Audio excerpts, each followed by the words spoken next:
ओम श्री वेद पुरुषाय नमः। नमस्कार। क्लास नंबर 585 श्रीमद् भगवद गीता जी शंकराचार्य जी के भाष्य के अनुसार आरंभ किया जाता है। ओम श्री सीता रामचंद्राभ्याम नमः। नमो गुरुभ्यः।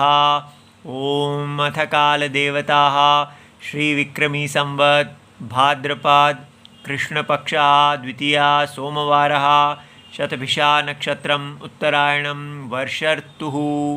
ओम तत्सत्। श्री शंकराचार्याय गुरवे नमः। यदा हीनेन्द्रियार्थेषु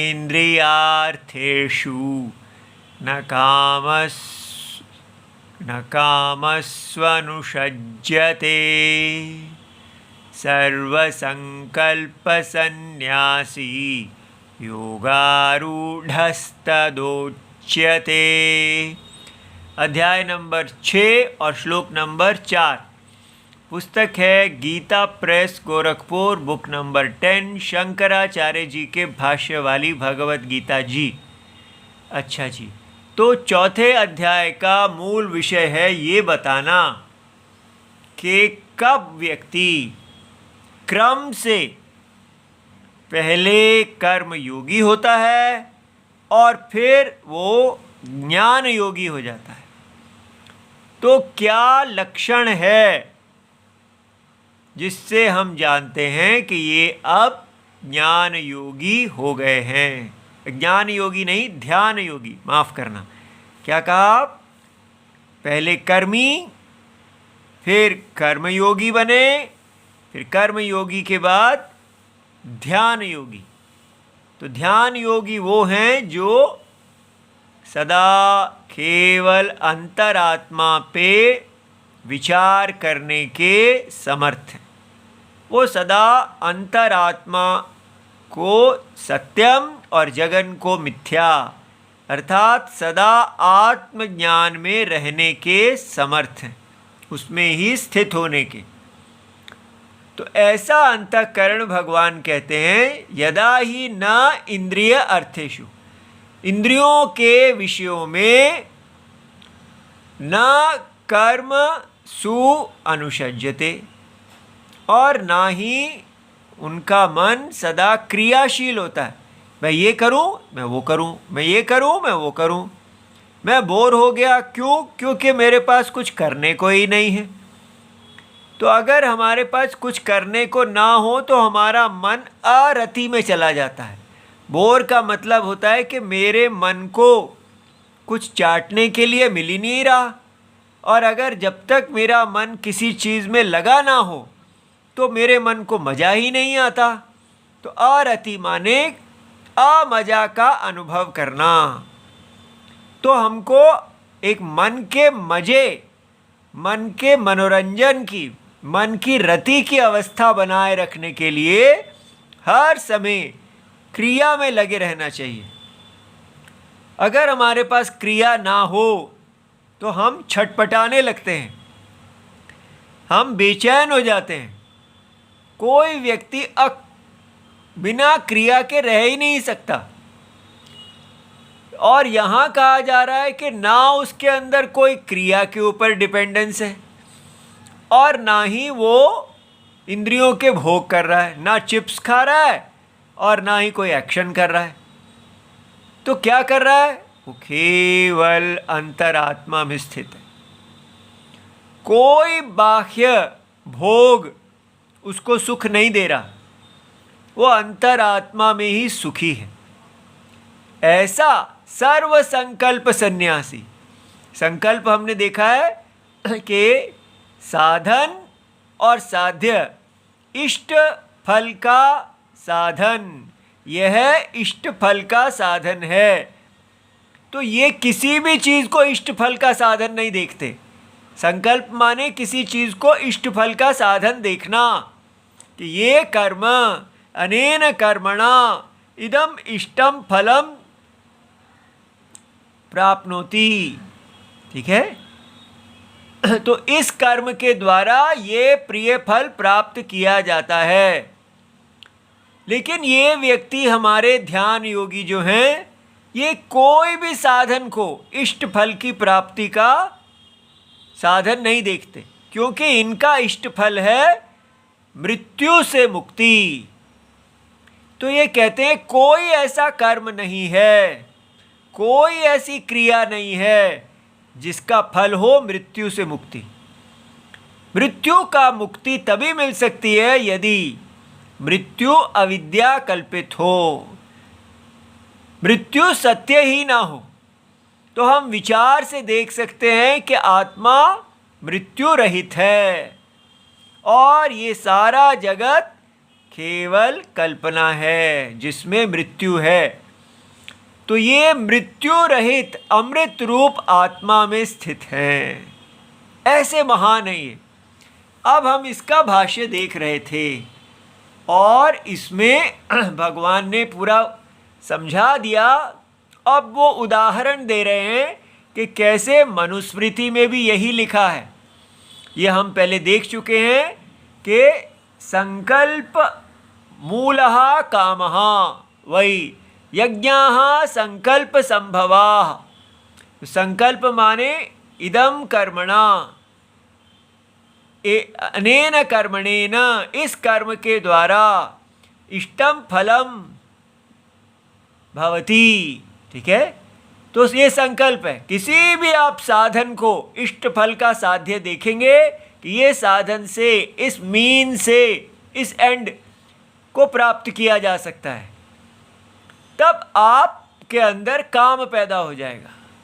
तो जब हमको पता चलता है कि ये यज्ञ की विधि है, इस विधि को करने से स्वर्ग की प्राप्ति हो सकती है, तो हमारे अंदर स्वर्ग को प्राप्त करने के लिए उस यज्ञ को करने की इच्छा पैदा हो जाती है और फिर हम प्रयत्न से यज्ञ को करते हैं। इसलिए कहा गया कि ये संकल्प आपका ये देखना कि ये इष्ट फल को प्राप्त करने का साधन है किसी तो उसी को संकल्प कहते हैं। ये संकल्प ही आपको काम और कर्म में लगाता है, ऐसा हमने देखा। अब भगवान एक बहुत ही सुंदर ये महाभारत में फिर से शांति पर्व में बहुत सुंदर पर्व है ये। अगर आप महाभारत के शांति पर्व को भी पढ़ेंगे, बहुत प्यारा ज्ञान से भरा हुआ पर्व है। तो इसका में ये एक मंकी गीता नाम की गीता है। वहाँ पर एक महात्मा हैं जिनका नाम मंकी है। उसको इंग्लिश का मंकी नहीं समझना, उनका संस्कृत में नाम मंकी है। और वो किस प्रकार कर्म से पहले वो कर्मी थे और कर्मी से कर्म योगी होके ध्यान योगी कैसे बने, उसकी कथा है। तो काम जानामि ते मूलम, हे काम मैं जानता हूँ कि तुम्हारा मूल क्या है, तुम्हारी जड़ क्या है। संकल्पात किल जायते, तुम संकल्प से पैदा होते हो। न त्वाम संकल्पयिष्यामि, मैं तुम्हारा संकल्प करूँगा ही नहीं। समूलो ना भविष्यति, इसलिए तुम जड़ से ही नहीं रहोगे, ऐसा उन मंकी जी ने कहा था। उनकी कथा अब हम महाभारत जी में देखते हैं और हमें बहुत कृपा करेगी। तो महाभारत जी का मंगल श्लोक कहते हैं, नारायणं नमस्कृत्य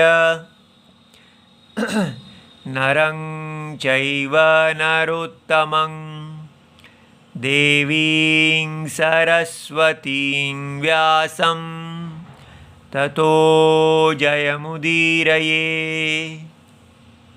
तो ये महाभारत जी का शांति पर्व है, मोक्ष धर्म पर्व, और उसमें 117 अध्याय है।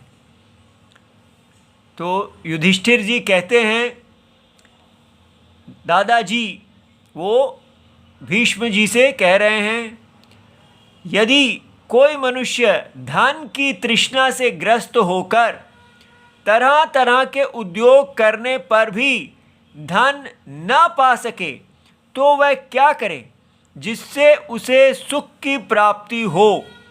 अब ये क्वेश्चन देखिए कि पहले वो धन जो है सुख की प्राप्ति के लिए कर रहा है। वो व्यक्ति सोचते हैं कि धन की प्राप्ति से मुझे सुख होगा, लेकिन धन तो प्राप्त हो नहीं रहा, तो उनको क्या करना चाहिए जिससे उनको सुख की प्राप्ति हो। तो भीष्म जी कहते हैं, हे भारत, सब में समता भाव। ये देखिए, समता माने सब में नारायण भगवान जगत की आत्मा को देखना, व्यर्थ परिश्रम का अभाव, बेकार में ही परिश्रम नहीं करते रहना। आजकल हम यही करते रहते हैं, लगे रहो लगे रहो, और लोभ। व्यर्थ परिश्रम वो होता है जो स्वधर्म के लिए नहीं, काम के लिए किया जाता है। परिश्रम सदा स्वधर्म के लिए करना चाहिए। सत्य भाषण अर्थात आप अपने उसी समय तात्कालिक लाभ के लिए अपने मूल्यों को बदल नहीं देते हैं। आपके मूल्य शाश्वत सदा सनातन मूल्य हैं। भगवान राम की तरह जीना, सीता जी की तरह जीना, संसार से वैराग्य, और इस संसार के प्रति, इसके भोगों के प्रति व्यक्ति के हृदय में वैराग्य हो कि कोई भी व्यक्ति आज तक पैदा नहीं हुआ जो संसार के भोगों से जिसको तृप्ति मिली हो। और कर्म आसक्ति का अभाव, और कर्म में एक तृष्णा कि मैं ये कर्म करूं और करूं और करूं, उसका अभाव। ठीक है, ये पांचों जिस मनुष्य में होते हैं वह सुखी होता है। अब ये देखिए, आजकल बात होती है जनरेशन गैप, क्योंकि पिताजी, पुत्र आके कहते हैं, पिताजी आपके पास मुझे कुछ देने के लिए है ही नहीं, केवल पैसा दीजिए और कुछ नहीं है आपके पास, क्योंकि मेरा काल अलग है, आपका काल अलग है, और मेरे जीवन के मूल्य अलग हैं, मेरी विद्या अलग है, मैं एक नई दुनिया का व्यक्ति हूँ। तो आपके केवल पैसों के अतिरिक्त मुझे आपसे कुछ नहीं चाहिए। क्यों ऐसा हो रहा है? क्योंकि हमने सनातन, कभी ना बदलने वाले सत्य को छोड़ दिया है, और हम बस यही देख रहे हैं कि दुनिया बदलती जा रही है, बदलती जा रही है, लेकिन उसकी आत्मा को नहीं देख रहे। सारे जीवन, ये महाभारत सनातन सत्य है कि ये 5 चीज़ें जो यहाँ कही गई हैं, इससे सुख मिलता है। हमेशा मनुष्य सुख ही चाहता है। तो अगर पिताजी इनको पढ़ेंगे ही नहीं और पुत्र को बताएंगे ही नहीं कि बेटा ये सनातन धर्म है, क्योंकि ये आत्मा पे स्थित है, ये कभी ना बदलने वाला है, इसलिए आपको मेरे से केवल पैसे की आशा ही नहीं करनी चाहिए, आपको मुझसे सनातन विद्या की भी आशा करनी चाहिए। तब गुरु शिष्य परंपरा होगी और पिताजी अपने पुत्र को सनातन धर्म में नियुक्त करेंगे। लेकिन हमने अपने सारे सनातन धर्म को खो दिया है। अच्छा, तो ज्ञान वृद्ध पुरुष इन्हीं 5 वस्तुओं को शांति का कारण बताते हैं। यही स्वर्ग है, यही धर्म है और यही परम उत्तम सुख माना गया है। युधिष्ठिर, इस विषय में जानकर पुरुष एक प्राचीन इतिहास का उदाहरण दिया जाता है, करते हैं। देखिए बार बार प्राचीन इतिहास। मंकी नामक मुनि ने भोगों से विरक्त होकर जो उद्गार प्रकट किया था वही इस इतिहास में वर्णित है। उसे बताता हूँ, सुनो। इसको मंकी गीता कहते हैं। तो मंकी धन के लिए अनेक प्रकार की चेष्टाएं करते थे, परंतु हर बार उनका प्रयत्न व्यर्थ हो जाता था। अंत में जब बहुत थोड़ा धन शेष रह गया तो उसे देकर उन्होंने 2 नए बछड़े खरीदे। एक दिन उन दोनों बछड़ों को परस्पर जोड़कर वह हल चलाने की इच्छा की शिक्षा देने के लिए ले जा रहे थे। तो बछड़े जो होते हैं वो पुरुष होते हैं, बैल बनेंगे, तो वो उनको शिक्षित करना चाहते हैं कि कैसे उनको हल चलाना है। जब वे दोनों बछड़े गांव से बाहर निकले तो बैठे हुए एक ऊंट को बीच में करके सहसा दौड़ पड़े। जब वे उनकी गर्दन के पास पहुंचे तो ऊंट के लिए यह असह्य हो उठा। वह रोष में भरकर खड़ा हो गया और उन दोनों बछड़ों को ऊपर लटकाए बड़े जोर से भागने लगा। बलपूर्वक अपहरण करने वाले उस ऊंट के द्वारा उन दोनों बछड़ों को अपहृत होते और मरते देख मंकी ने इस प्रकार कहा। तो आप समझ गए ना, ऊंट आगे भाग रहा है और दोनों बछड़े उसके ऊपर लटके हुए हैं, तो उनको फांसी लग गई है जैसे, ठीक है। तो मनुष्य कैसे ही चतुर क्यों ना हो, जो उनके भाग्य में नहीं है वह धन को वह श्रद्धापूर्वक भली भांति प्रयत्न करके भी नहीं पा सकता। पहले मैंने जो प्रयत्न किया था उसमें अनेक प्रकार के अनर्थ खड़े हो गए थे। उन अनर्थों से युक्त होकर भी मैं धन उपार्जन की ही चेष्टा में लगा रहा, परंतु देखो आज इन बछड़ों की संगति से मुझ पर कैसा दैवी उपद्रव आ गया है। यह ऊंट मेरे बछड़ों को उछाल उछाल कर विषम मार्ग से ही जा रहा है। काकतालीय न्याय से अर्थात दैव संयोग से, ये काकतालीय न्याय ये होता है कि अगर एक कौवा आके पेड़ के ऊपर बैठा और उसी समय ताड़ का फल नीचे गिर गया, तो जो नीचे व्यक्ति बैठा है वो कहता है कि ये कौवे के कारण ही फल गिरा है। लेकिन ऐसा नहीं है, दो चीज़ें अपने आप मिल गई हैं, तो एक में कॉज और इफेक्ट का संबंध नहीं होने पर भी हमें लगता है कि उसी के कारण हुआ है। तो इनको भी ऐसा लग रहा है, इन्हें गर्दन पर उठाकर बुरे मार्ग से ही दौड़ा रहा है। वो अपने आप ही हो गया, लेकिन उनको लग रहा है कि ये जान के हो रहा है। इस ऊंट के गले में मेरे दोनों प्यारे बछड़े दो मणियों के समान लटक रहे हैं। ये केवल दैवी ही लीला है। हठपूर्वक किए हुए पुरुषार्थ से क्या होता है? यदि कभी कोई पुरुषार्थ सफल होता दिखाई देता है तो वहाँ भी खोज करने पर दैव का ही संयोग सिद्ध होता है। तो इसलिए एक बताया गया कि केवल मनुष्य का प्रयत्न ही नहीं है, दैवम भी है। दैवम अर्थात डेस्टिनी, आपके पूर्व जन्म के कर्म भी हैं जो आपको सहायता करते हैं या किसी चीज़ के लिए रोक देते हैं। अतः सुख की इच्छा रखने वाले पुरुष को धन आदि की ओर से वैराग्य का ही आश्रय लेना चाहिए। ये कितनी बड़ी बात है कि अपने सुख को कभी धन पे आश्रित मत करो। धन कभी आ जाएगा कभी नहीं आएगा, लेकिन सुख हमेशा रहना चाहिए।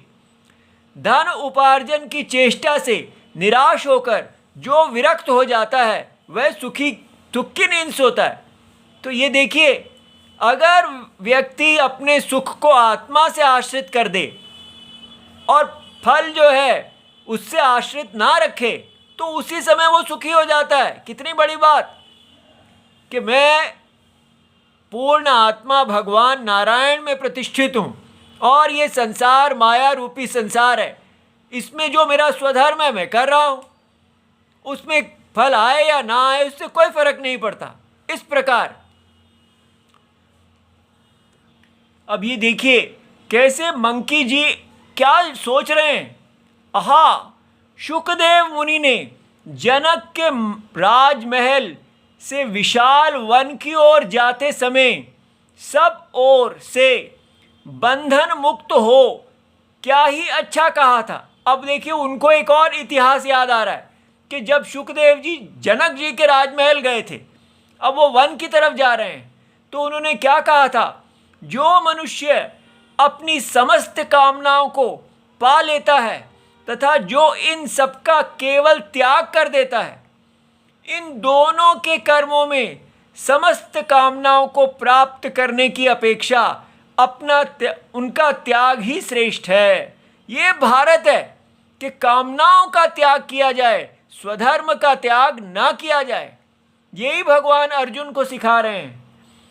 कोई भी पहले कभी धन आदि के लिए होने वाली संपूर्ण प्रवृत्तियों का अंत नहीं पा सकता है। ठीक है, धन के लिए पागलपन चलता ही रहेगा। शरीर और जीव के प्रति मूर्ख मनुष्य की ही तृष्णा बढ़ती है। तो इसलिए शरीर और जीवन, उसकी तृष्णा कौन बढ़ाता है? मूर्ख व्यक्ति। और आजकल हमको ड्रीम्स बढ़ाने के लिए कहा जाता है। जो कामनाओं के दास मन, ओ कामनाओं के दास मन, तू सब प्रकार की चेष्टाओं से निवृत्त हो जा और वैराग्य पूर्ण शांति धारण कर। तो वैराग्य का मतलब स्वधर्म को छोड़ देना नहीं है, साधु बन जाना नहीं है। वैराग्य का मतलब राम जी की तरह, कृष्ण जी की तरह धर्म में स्थित होना। तू धन की चेष्टा करके बारंबार ठगा गया है तो भी उसकी ओर से वैराग्य नहीं होता। ये हम सब, ये सनातन है, हम सब ठगे जा रहे हैं ऐसे। जो धन की कामना वाले मन, ओ धन की कामना वाले मन, यदि तुझे मेरा विनाश नहीं करना है, यदि तू इसी प्रकार मेरे साथ आनंद पूर्वक रहना चाहता है, तो मुझे व्यर्थ लोभ में ना फंसा। ये आप देख रहे हैं, अपने ही मन से ऐसी बात करनी चाहिए कि तू मेरा शत्रु ना बन। तूने बार बार द्रव्य का संचय किया और वह बारंबार नष्ट होता चला गया। धन की इच्छा रखने वाले मूढ़, क्या कभी तू धन की इस तृष्णा और चेष्टा का त्याग भी करेगा? अपने आप को कहना कि भाई तुम कहाँ जा रहे हो। ठीक है, इसलिए कहीं पर शास्त्र में राम जी इस प्रकार धन की संचय करते नहीं दिखे। धन का संचय केवल धर्म के लिए किया जाता है, सुख के लिए नहीं। अहो, यह मेरी कैसी नादानी है जो मैं तेरे हाथ का खिलौना बना हुआ हूँ। ये आप देख सकते हैं, ये मन हमारा हमें टॉय बनाता है, हमसे खेलता है। यदि ऐसी बात ना होती तो क्या कोई समझदार पुरुष कभी दूसरे की दास्ता स्वीकार कर सकता है? ये देखिए, पैसे के चक्कर में हम दूसरे के दास बन जाते हैं। कितनी बड़ी बात है, अपने आप को बाजार में बेचते हैं। कहाँ हमारे पास यज्ञपति राम जी हैं, जगत की आत्मा है। हम आत्मा के दास बने। आत्मा हमारा स्वयं हमारा सत्य है। हम यज्ञ में आए, लेकिन हम पैसे के लिए बिक जाते हैं और कितना दुख पाते हैं। पूर्व काल के तथा पीछे के मनुष्य भी कभी कामनाओं का अंत नहीं पा सकते थे। अतः कभी भी डिजायर्स का कोई अंत नहीं है, इच्छाएं बढ़ती ही जाती हैं। अतः मैं समस्त कामनाओं का आयोजन त्याग कर सावधान हो गया हूँ और मैं पूर्वतः जग गया हूँ। इसकी आवश्यकता है। हम बस भगवत गीता पढ़ते जाते हैं और साथ ही साथ अपनी कामनाओं को ही चेज करते रहते हैं। भगवत गीता हमें केवल और एफिशिएंट बनाती है कि ज़्यादा अच्छा हम कामनाओं के पीछे जा सकें। काम निश्चय ही तेरा हृदय फौलाद का बना हुआ है, अतएव अत्यंत सुदृढ़ है। यही कारण है कि सैकड़ों अनर्थों से व्याप्त होने पर भी इसके सैकड़ों टुकड़े नहीं हो जाते। देखिए कितना दुख है, केवल काम के पीछे पीछे करोड़ों जन्मों तक, फिर भी हम नष्ट नहीं होते, ये जलता रहता है। काम, मैं तुझे अच्छी तरह जानता हूँ और जो कुछ तुझे प्रिय लगता है उससे भी परिचित हूँ। चिरकाल से तेरा प्रिय करने की चेष्टा करता चला आ रहा हूँ, परंतु कभी मैंने मन में सुख का अनुभव नहीं किया। ये समझना चाहिए। हमको सिखाया गया लव लव लव लव बड़ी कमाल चीज़ है और लव हमें दास बनाता है। संसार में जिससे लव करेंगे वो हमें दास बनाएगा। इसलिए लव के पीछे, काम के पीछे नहीं जानना, स्वधर्म के पीछे जाना, राम जी की तरह। काम, मैं तेरी जड़ को जानता हूं, निश्चय ही तू संकल्प से उत्पन्न होता है। अब मैं तेरा संकल्प ही नहीं करूंगा जिससे तू समूल नष्ट हो जाएगा। ये श्लोक है शंकराचार्य जी ने हमें दिया है, जिससे हमें संकल्प का संबंध सिखाया है। ठीक है, तो जीवन में कोई साधन नहीं है मृत्यु को जीतने वाला, कोई साधन कर्म का फल नहीं है जो सुख को जीत सके। सुख आत्मा का स्वरूप है और वो तब प्राप्त होता है जब हम भगवत गीता में बताए हुए कर्म योग और कर्म संन्यास से जाते हैं। अगर मेडिटेशन इत्यादि को पकड़ेंगे और कर्म योग को छोड़ेंगे, यज्ञ को छोड़ेंगे, तो कोई लाभ नहीं होगा। धन की इच्छा अथवा चेष्टा सुखदायिनी नहीं है। यदि धन मिल भी जाए तो उसकी रक्षा आदि के लिए बड़ी भारी चिंता बढ़ जाती है, और यदि एक बार मिलकर वह नष्ट हो जाए तब तो मृत्यु के समान भी भयंकर कष्ट होता है, और उद्योग करने पर भी धन मिलेगा या नहीं यह निश्चय नहीं होता। तो आप ये देख सकते हैं कि धन का दोष दिखाया जा रहा है। इसलिए धन के पीछे नहीं भागना, स्वधर्म के पीछे भागना। और स्वधर्म अर्थात आपकी यज्ञ पोजीशन।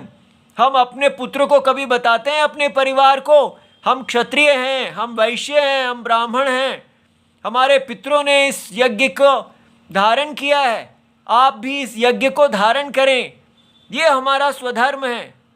हम बस पैसा पैसा पैसा ही बताते हैं, और ये है हमारा संस्कृति जो पैसे के पीछे भागने का दोष बताती है।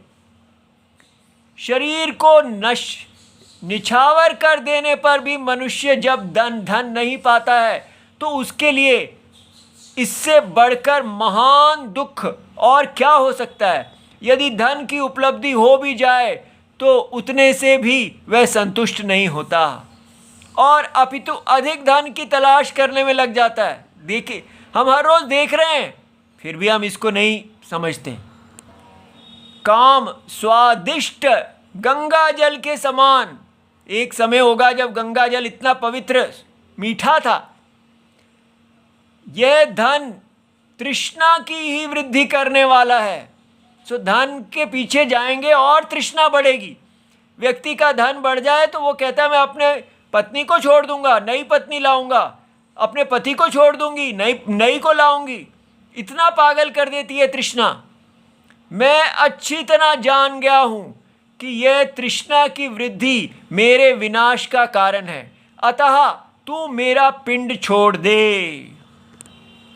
मेरे इस शरीर का आश्रय लेकर जो पांचों भूतों का समुदाय स्थित है, वह इसमें अपनी इच्छा के अनुसार सुखपूर्वक चला जाए या इसमें रहे, इसकी मुझे परवाह नहीं है।